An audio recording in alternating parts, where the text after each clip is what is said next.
اور جس طرف سورج کا رخ ہوتا اس کا چہرہ بھی از خود ادھر ہی گھوم جاتا۔ اپنے بھائی کے ساتھ حسد، سرکشی اور گناہ کی وجہ سے اسے یہ رسوائی اور عذاب ملا، جبکہ آخرت کا عذاب سخت اور اپنی جگہ قائم ہے۔ حضرت مولانا مفتی محمد شفیع قرآن کریم میں بیان کیے گئے قصوں سے متعلقہ فرماتے ہیں کہ اہل نظر جانتے ہیں کہ قرآن کریم کوئی قصہ، کہانی یا تاریخ کی کتاب نہیں ہے، بلکہ جس کا مقصد کسی واقعے کو اول سے آخر تک بیان کرنا ہو، لیکن ماضی کے واقعات اور گزشتہ قوموں کے قصص اپنے دامن میں بہت سی عبرتیں اور نصیحتیں رکھتے ہیں۔ یہی تاریخ کی اصل روح ہے، اور ان میں بہت سے حالات، واقعات ایسے بھی ہیں جو مختلف احکام شریعت کی بنیاد ہیں۔ انہی فوائد کے پیش نظر قرآن کریم کا اسلوب ہر جگہ یہ ہے کہ موقع بہ موقع کوئی واقعہ بیان کرتا ہے، اور اکثر پورا واقعہ بھی ایک جگہ بیان نہیں کرتا، بلکہ اس کے جتنے حصے سے اس جگہ کا کوئی مقصد تعلق ہو تو اس کا وہی ٹکڑا وہاں بیان کر دیا جاتا ہے۔ حضرت آدم علیہ السلام کے 2 بیٹوں کا قصہ بھی اسی اسلوب پر نقل کیا جا رہا ہے۔ اس میں موجودہ اور آنے والی نسلوں کے لیے بہت سی عبرتیں اور مواعظ ہیں، اور اس کے ضمن میں بہت سے احکام شرعی کی طرف اشارہ کیا گیا ہے۔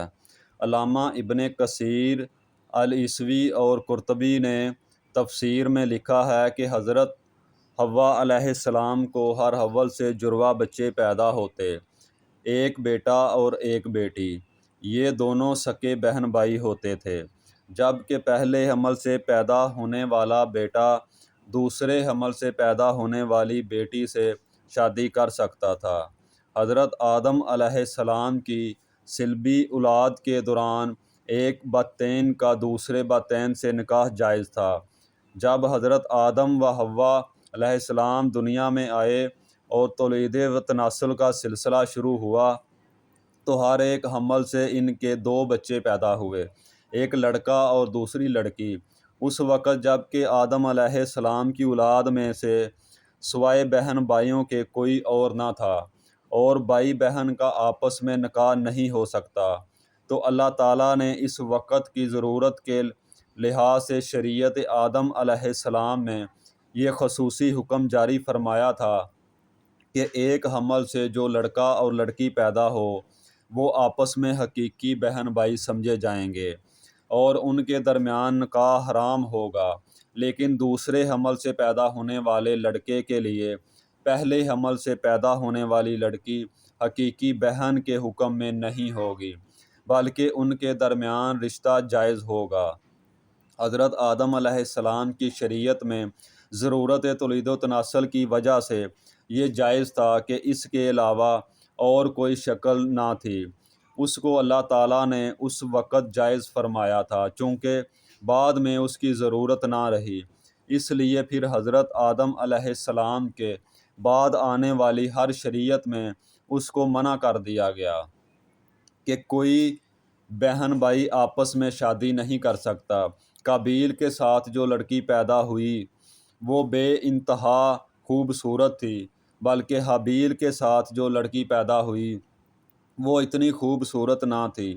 حضرت آدم علیہ السلام کی شریعت کے مطابق جب یہ جوان ہوئے تو قابیل کی شادی حابیل کی بہن سے ہونی تھی، اور حابیل کی شادی قابیل کی بہن سے ہونی تھی، لیکن قابیل اپنی ہی بہن کو پسند کرنے لگا اور وہ اسی سے شادی کرنا چاہتا تھا، جبکہ شریعت آدم میں اس کی ممانعت تھی کہ ایک ہی حمل سے پیدا ہونے والے بچوں کی شادی آپس میں نہیں ہو سکتی۔ لہٰذا جب یہ صورتحال زیادہ بگڑ گئی تو حضرت آدم علیہ السلام نے دونوں کو اللہ کی راہ میں قربانی پیش کرنے کو کہا، اور بتایا کہ جس کی قربانی کو آسمان سے آگ آ کر کھا جائے تو سمجھ جانا کہ اس کی قربانی قبول ہو گئی۔ قابیل کھیتی باڑی کا کام کرتا تھا، حضرت حابیل علیہ السلام بکریاں چرایا کرتے تھے۔ حضرت حابیل علیہ السلام نے اللہ تعالیٰ کے سامنے ایک بکری کا بچہ پیش کیا، اور قابیل نے بھی اللہ تعالیٰ کی بارگاہ میں قربانی رکھ دی۔